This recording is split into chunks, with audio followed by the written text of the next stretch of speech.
This video is brought to you in my jammies. Bitch. Oh, look at this shit. Oh my god. Jammy alert. I just fucked up all my lights. First of all, I reached 200 subscribers.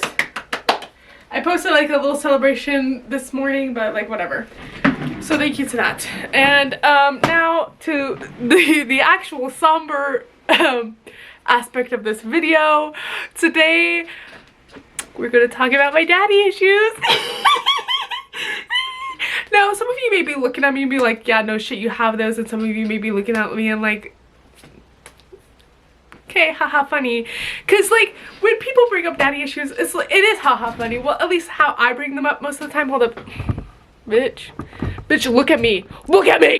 So here's the thing. We started off just kidding. Wait, okay, I'm getting really anxious and nervous now. Ooh, okay. I don't like to talk about my feelings. I made a video about that, but it's called the fear of vulnerability or something about something like that. But here we are. I do have daddy issues. I also have mommy issues, but we're not going to talk about that. We're going to talk about the father aspect of my life. And okay, to start us off, my parents have been divorced pretty much my whole life. They got divorced when I was two. So there's that. And then when I was really younger, we all lived in one state and it was all great and grand, and we would, you know, they would share custody and whatever, and great. And my dad was literally my hero. He was like the coolest, funniest, most awesome man ever known to man. And even when he met my stepmother, my stepmom, when I was still in diapers, like I've known my stepfamily like my whole life. They are pretty much, they were family, you know, whatever. And so that is that. And he was my whole world. My dad was the most amazing person ever, and I looked up to him so much. And as time went on and as I grew up, things changed, and he's not in my life anymore. Oh, brother. But we're gonna talk about the realistic side of what it's like to have a father that's not in your life. He was physically, technically in my life up until I was like 13. Even when we lived in different states, I would visit him every, like, all my school breaks, and then we slowly stopped visiting, whatever, because he was not emotionally there. And even though we were physically there, he also, like, low-key wasn't physically there because he had to work all the time. And it almost seemed like he prioritized my step-siblings over me and my brother. His firstborn children. His children! And when I was 9, my little sister was born, and I love her, but haven't seen her since she was probably about 6. So don't know her. And that hurt me deep down inside, because now I'm like, oh shit, he has a new daughter. Why does he care about me? And then he wouldn't call, he'd barely text, and then we kind of just like, he just didn't, and yeah. And it hurt a lot. It still fucking hurts. And every day I'm like, I kind of miss him, but he's never going to be the person that I remember him to be, and he's never going to be the person that I want him to be. So it's kind of hard. It's kind of really hard to justify missing him and loving him when I don't know who he is.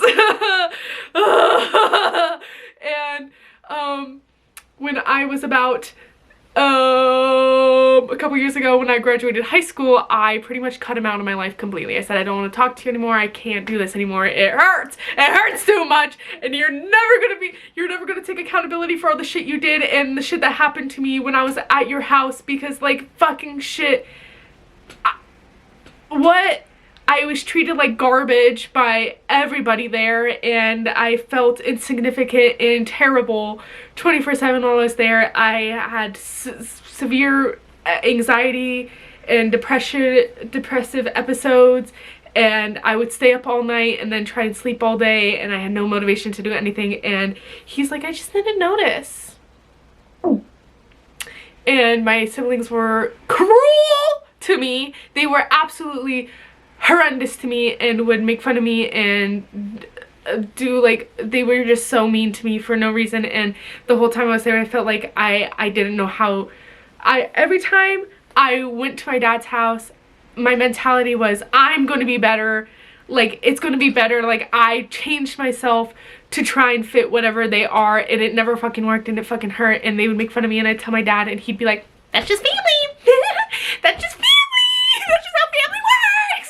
Family makes you cry. Yes, family makes you feel like garbage. Family gives you body dysmorphia. And you know what? Family doesn't care about you. No, they don't care about your feelings. They think it's so funny when you're upset. That's just family. And when I told him, like, hey, that's not cool, he said, I don't know. And when I told him, hey, it was kind of fucking awful to, you know, be there for Christmas and then sit around the tree while all my step-siblings, kids that aren't even related to you, that are not your children, while I have to watch them open up gift after gift after gift, and me and my brother are getting hand-me-downs or shitty-ass gifts that don't even, they don't even, are something that we're interested in. And we have to sit and watch them open up DS's and Xbox games and all this bullshit. And then for you to look me in the face, not even look me in the face because we're on the phone, and tell me, well, I was just poor. Oh, too poor to get us nice stuff, but they got nice stuff. Cool. Yeah, no, that makes sense. And for your wife, your girlfriend or whatever, I don't even know if you're married. I heard you were you're probably married, and I saw your wedding photo and we were supposed to be invited and you didn't invite us. Cool, man. Cool. Super rad. And she has some weird vendetta against me and your son because we look too much like your ex-wife. I don't know. She has some weird issues with us because we look too much like our mom. And that's our fault. Yay! Yay! That's so cool, man. Yeah, and then when we decided to move to a different state to be with our mom because we didn't like living with you, your whole family turned their backs on us and we were shunned. Oh, so we lost our whole family on your side. That's so fabulous. That's so great. That makes me feel so good. Losing a whole bunch of people. Oh no, I'm crying. Ah. That makes me feel so good about myself. So really, when it comes down to it, I should have become a stripper. Because that's where all the girls with daddy issues go, right? Oh my god, cut this out. Cut it out. Cut the cameras. I'm crying. It's so cool, man. I'm glad that you don't have to deal with the mental issues that I have to deal with, and I have to hear you talk about, oh yeah, I get a little nervous every once in a while, but it goes away. I don't know what depression feels like. And for me to be like, oh god, wish I got your genetics, for you to be like, don't talk like that. You didn't raise me. You don't know what it's like to be in my head. So don't tell me how to fucking think. You weren't there enough to tell me how to fucking think. Or what to say. Brother. Sorry, father. You have a new family. Go fucking be with them or some shit. Don't say that you're gonna call and then not call, bro. And then tell me that the phone goes both ways. Bitch, I know the phone goes both ways because I've been using my way for years. And radio silence from you. Wrong birthdays, no calls on Christmas, no calls on any other.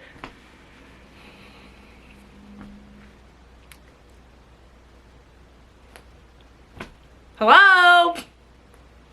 I'm here. Oh, right, you have nothing to say. You have nothing to say to but blame me, my mom, my brother, and anybody else but yourself for every fucking thing. Oh, so fun. That's so cool, man. That's so awesome. Good for you. I'm glad that you don't feel blame while your daughter, who is not at fault, has felt blame every day of her life. Wondering what she could have done to be better, what she could have done for you to love her and for you to want to be in her life. Oh, brother! For time after time, therapist after therapist to tell her that it's not her fault that you didn't choose to be there, that you couldn't make time to be there. For her mother to not say any shit about you and your shitty ways. For you not to be there. Dude.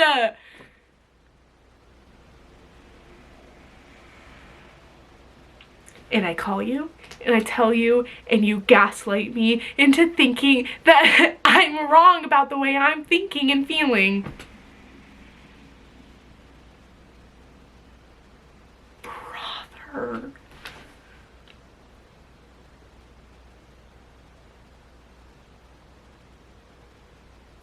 I lost so many people.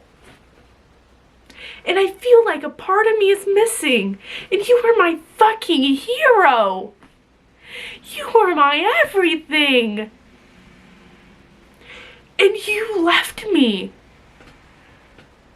Brother. I'm crying again.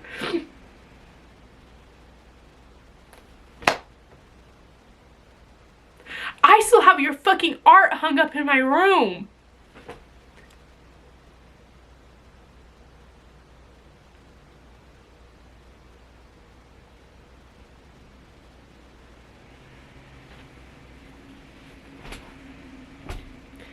And I still don't feel fucking good enough. Ever. Ever.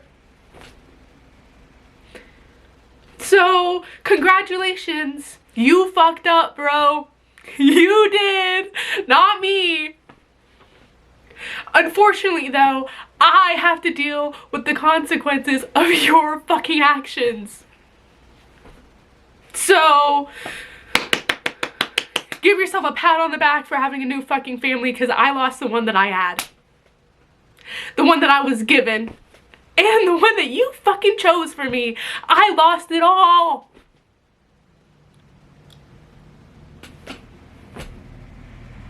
Yay! Anyways, that's this video. Sorry for the crying. I don't like to be vulnerable.